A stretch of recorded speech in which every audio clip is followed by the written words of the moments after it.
I got a message recently from a subscriber and he said, I want to participate in my company's 401k plan, but I just have a kind of a gut feeling that I might be getting ripped off or it might not be a good deal. Our 401k rep comes in, we have these 401k meetings, I go to them, and nobody ever tells us about the bad side or the downsides of a 401k, and I just have a feeling that there might be. Could you talk about this a little bit, make a video about it? And the truth is, there's nothing else I'd rather do. So let's talk all about 401ks, the good, the bad, and the ugly. So I'm going to start off with some positives about the 401k because I don't want everybody to think I'm trashing them.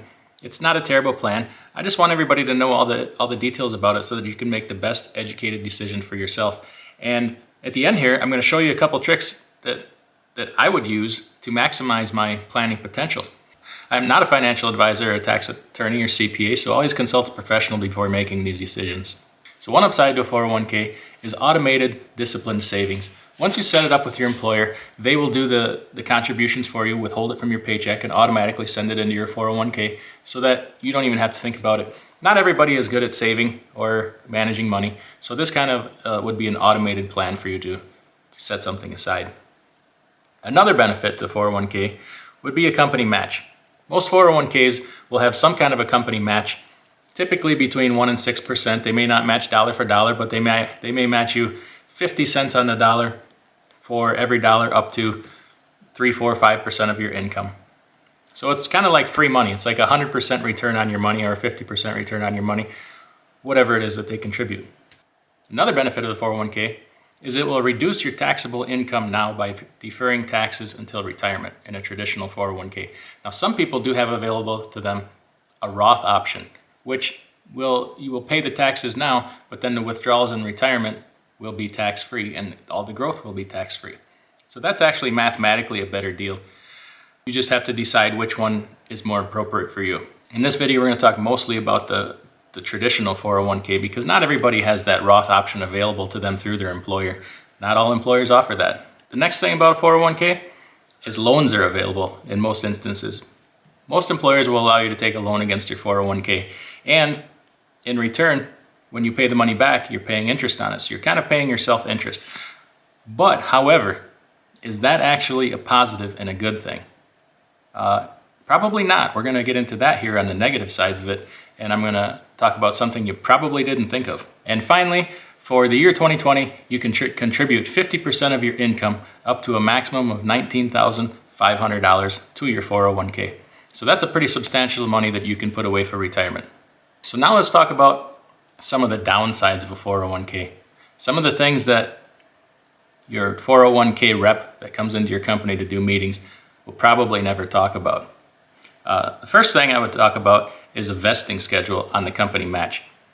Just because they pay you that company match every year does not mean that that is your money, typically. Most companies will make you go through a 3 to 7 year vesting period before that money is 100% yours. So after the first year, that money might be 10% yours, second year, 20% yours, third year, maybe it jumps up to 40% yours. So if you leave that company before you are 100% vested in your 401k, you're going to lose a good portion of that match. So at that point, that match isn't such of a benefit as what it would be if you planned on staying there if it was your forever job. But if you're planning to make a move sooner than that, that company 401k match is not as big of a benefit. The next thing that I see as a downside in a 401k that most people don't really, well, a lot of people don't even know about anymore, is most 401ks have done away with the cash balance. You used to be able to contribute money to the 401k, and if you didn't choose to invest it in some kind of a fund or in the market, you could just leave it sit there in the cash balance and wait for the time that you wanted to contribute the money into the market. Most 401ks have done away with the cash balance. They may have something they'll call a cash equivalent, like a bond fund or some fixed fund, but as far as like a money market account or just a regular cash balance, most of them have done away with that, which in turn forces you to be 100% invested at all times. And the advisors will tell you that this is in your best interest, which, how do they know? Have they sat down with you one-on-one on a personal level to see what is in your best interest? To just make this broad statement that one thing is good for everybody is nonsense. So you decide what is right for you with the help of a professional in most cases.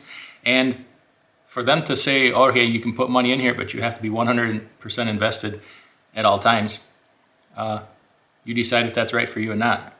I see it as a disadvantage. So now let's talk about that 401k loan.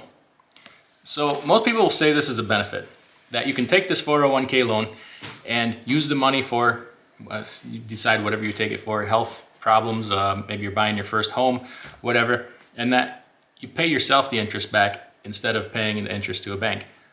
Well, that's true. However, number one, while that money is out of your 401k, you're losing the growth on that money. And number two, when you pay back that loan, you're paying it back with taxed dollars. When you contribute to the 401k, you're contributing to 401k with pre-tax dollars. But then you're taking the money out and you're putting it back with post-tax dollars. So you're totally losing that advantage of the 401k in the first place, which is to contribute with pre-tax dollars and let that money grow and be taxed at retirement. So theoretically, you will be taxed twice on that money. When you repay the loan, you're paying it back with post-tax dollars, and that money's going to grow. When you take it out at retirement, you're going to pay taxes again.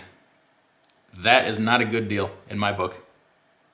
So one of the benefits was tax deferral, deferring income until retirement.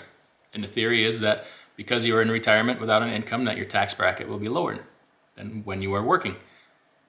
Possibly. Nobody has a crystal ball. We do not know what tax rates will be in 30 plus years. Tax rates might be lower now. With the current state of spending and mismanagement of money, nobody knows what tax rates will be in 30 years. So to automatically say that tax rates will be lower when you retire could be a pretty big mistake. And just because it has been historically true does not necessarily mean that it will be true going forward. And right now in your current situation, you probably have a greater ability to manage your taxes than you do 30 years from now when you're talking about the unknown. With the 401k, you are going to have RMDs, which are required minimum distributions at age 70 and a half. You can begin withdrawing penalty-free at 59 and a half, but you are forced to take required minimum distributions at 70 and a half. So if you're the type of person that has a whole bunch of money and you're like, I may not need to take all this money, I just want to leave it for my heirs, leave it for my kids, donate it to some charity at some point. No, you are forced to take a required minimum distribution. This is just so they can get that tax money out of you and you can't just keep letting it grow. So that could possibly be a downside. For most people, that's not going to necessarily be a downside because most of us are going to use that money in retirement, but not everybody is. If you're a high earner and you have other things going on, other plans, you may not need to use that money. In 401ks, you usually have very limited options for investment. You typically only have 10 to 15 mutual funds to pick from. Maybe your bond funds, stock funds, some different fixed income funds, target date funds. Some of them don't even have that many options, maybe 5 to 10. 15 is getting pretty generous. So it's your money. Why can't you do what you want with it? And we'll get into that in a second. There's a reason for that. So we talked about required minimum distributions. Now you can start withdrawing from that money at 59 and a half. If you touch it earlier than that, there's going to be taxes plus 10% penalty. So that can be a downside if you're trying to be a person that wants to retire early. Say you want to retire at 50. Well, to touch this 401k money, you either have to wait or you got to pay a substantial penalty. So 401k does not necessarily help you all that much if you are trying to be an early retiree. And there are some exceptions to that. If you have a major illness, for example, in some certain circumstances, you can take money out without penalty. Now, here's the biggest downfall of 401ks. They are typically loaded with fees, okay? And the fees are very well hidden. You have a very hard time finding out what fees are because when you look at your statement, it does not disclose on the statement, okay, we took a fee out here, we have a fee for this, a fee for that. What they do is they just take the fee off the net asset value of the share price. So say the price of the fund would normally be $51. They'll just pilfer that dollar off of there and show you a share price of $50. Now, 401ks are typically loaded with mutual funds, and some bad funds, some of the worst funds, can have up to 17 different fees. You can have sales fees, maintenance fees, record keeping fees, 12B1 fees, you name it. Just keep stacking them on there, and you'll never know about any of these because they're all combined into one bigger number. Many of your typical funds will have fees as high as 4%, and 4% may sound okay, it's only 4%, but in a second here I'm going to show you how big of a deal this is. This is huge, and one of the main reasons you really need to dig into your 401k and see what's going on, because they could be robbing you blind. Now, some 401ks will include index funds. Index funds are great. However, if it's an indexed mutual fund, say it's a so-and-so S&P 500 fund, and it's a mutual fund, if they are still charging fees on an index fund, in my opinion, that is just reprehensible. Because by definition, an index fund does not really need to be managed. Say it's an S&P 500 index fund. Well, the money automatically has to go into the companies in the S&P 500. What more management is there to it than that? They don't have to sit down and see if this company is doing good or doing bad. The money is just automatically allocated across the S&P 500. So to charge commissions and fees on that, in my opinion, it's one of the dirtiest things in the industry. What we would rather see instead of a index mutual fund is like an S&P ETF. ETFs have very low fees, and they're a much better product. And that's kind of the way the industry is moving, is away from mutual funds and more towards ETFs. So when you look through your 401k available funds to put money in, or on your statement, whatever, you would rather see names like Vanguard, Fidelity, T. Rowe Price, Charles Schwab. These companies have much lower fees, okay? And if you do not have this in your next 401k meeting with your 401k rep, tell them that's what you want. You have the right to, it's your money, demand it if that's what you want, and watch him squirm and come up with all kinds of reasons why he can't. They absolutely can, and the reason they don't is these things don't generate huge fees for them. Okay, they won't make as much money. And you can say, well, I'll get my employer involved. Well, they don't necessarily know this. They know how to run their business. They shift this responsibility to that 401k rep and let them handle it and assume that they're acting in their best interest when they're not. They're salesmen. They're salespeople. So when you want something, demand it. And don't back down. It's your money. And pull some other people aside and say, here's what we should be asking for because it's in our best interest. So let's go get it. Let's tell him that this is what we want, and if he doesn't want to provide it, maybe we can talk to our employer about changing 401k administrators. So I talked about fees and how badly they can affect your results, okay? Now here I came up with a couple of examples for you as to how drastic this can be. And if you didn't care before, this should really grab your attention, okay? If you had a $250,000 account over the course of 20 years, assuming you earn about a 7% return, which is pretty achievable, that's pretty standard, pretty average, okay? A lot of people do way better than that. Just a 1% fee. So if you were going from, say we said some funds have a 4% fee, if you could reduce that from 4% to 3%, okay? That 1% over 20 years is $99,989 of your money out of your pocket. That's little more than 1/3 of your money. Okay, that's how bad this is. A $500,000 account over 20 years at 7% is $199,977 at a 1% fee. So what if you're paying 2%? What if you're paying 3%? You know, of course, time this adds up. And this 1%, you know, that 99,000 or 199,000 that I'm talking about, does not account for the lost opportunity value of that money.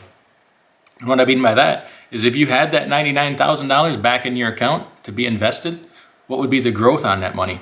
When you start adding that in, oh my God, it's pretty substantial. So it is important that you know ahead of time so you can make better decisions, demand better products from the outgo, or just don't participate completely. But that's something you have to decide for yourself. Like I said, I'm not a financial advisor. But I can tell you what my strategy would be. And not only what my strategy would be, but what I have done for myself if I can't get a satisfactory product of a 401k from my employer. The first thing I would do is contribute to my 401k up to the point of the company match. Okay? You want to get that free money. Like I said, it's 100% return on your money. It's free money. It's a no-brainer to take. You'd be foolish not to, almost. And then what I would do is I would stop contributing at that point. Okay? And you can do the math to average this out through the year, so you don't have to keep going in and saying turn it on, turn it off, turn it on, turn it off. Just sit down and sketch it out on paper, okay? Say if you want to, you can get a match off of your first $3,000, divide 3,000 by 52 or 26, however often you get paid, and have them take that much amount. Then what I would do, if I had still additional money that I could contribute, is I would then contribute to an IRA. For myself, I would choose a Roth IRA, okay? Now, if you're under 50 years old, you can put in $6,000 a year to that IRA. And with a self-directed IRA, I personally would go with a no-load mutual fund family, like those names I just mentioned: Fidelity, Vanguard, T. Rowe Price, Charles Schwab, E-Trade. There's more. Just do your homework on that. I would fund my own personal Roth IRA. Or if you deem that a traditional IRA is appropriate for you, do that. You can also do one for your spouse, if you have a spouse.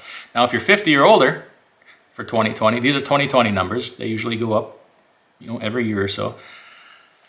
If you're 20 or 50 or older, you can do a catch-up contribution of $1,000 per year into your IRA. Now, once you open this IRA for yourself, it's not tied to your employer. Do what you want with it. You can pick low-cost investments. You have a whole world. You have tens of thousands of different investments that you can make. Okay? You're not tied to those 10 to 15 choices. All right? So if I fully funded that and I had money left over, I used to say that I would then go back and start contributing to the 401k again. But due to some things I recently learned, I would go a different route first. Once I did up to the match in the 401, did the IRA, I would then go to an HSA if I had that available to me. See if your employer offers one. I'm going to do a video here on HSAs here soon, so it's something that people need to know about. I didn't know about it in the past, so I didn't care, but now that I know, oh my God, this is a great thing. If you're eligible to contribute to an HSA, fund money into your HSA. For 2020, the single person can do $3,550, a family, $7,100. If you still have money left after that, then I would either go back to the 401k and put additional money in there, or I would open an individual brokerage account. And what would kind of sway my decision on that, if I was the type of person that wanted to retire early and I wanted to have some access to some retirement money before the age of 59 and a half, or whatever age you deem, retirement, I would want some of that money where I can get a hold of it and touch it. So even though it would be taxable money, I would put some in an individual taxable brokerage account and invest it there, or whatever other investment I saw fit. Or if you're not into that, just go back and contribute extra to the 401k. Now, there are some advanced techniques you could use if you were the type of person that wanted to retire early. You could do some what are called backdoor rollovers, okay? If you ended up quitting your job, you can roll that money from your 401k into a traditional IRA and do a backdoor rollover into a Roth IRA, which then the rules allow you to touch that money before retirement age, but it has to be done properly. And you would definitely want to do that under the advice and guidance of a tax professional, or CPA. So the bottom line is, if you're the type of person that likes to set it and forget it, 401k probably be the right plan for you. It's just automated savings until retirement. If you don't like to deal with that, then it's probably a great option for you. But if you're the type of person that likes to just get maximum benefit out of everything and save yourself a bunch of money, then you definitely want to manage things on a little deeper level. And part of that is having all this information. Now that you realize how big these fees can be, you might actually be a little bit angry about it, or a little bit hesitant to fully give them more of your money, when you can say, okay, I'm gonna take care and manage part of my money. You could go in your 401k, look at all the funds that are in there, and then go off and start your own IRA and invest in those same exact identical funds if you wanted to. Absent of the fees of the 401k manager, you would still have the mutual fund fees, or you could find equivalents to those funds over in an ETF, or the world is your oyster once you're doing it yourself. But always kind of work with a professional on things. Spend $100 and sit down with your CPA, your accountant for a day, for an hour, and say, this is what I'm thinking about doing. Tell me if this is right and I'm getting maximum benefit here. And if they're not understanding why, or saying, just let your employer handle it, you need to talk to somebody else, because they should know these things. Okay? So thanks everybody for watching. Take care, and we will see you next time.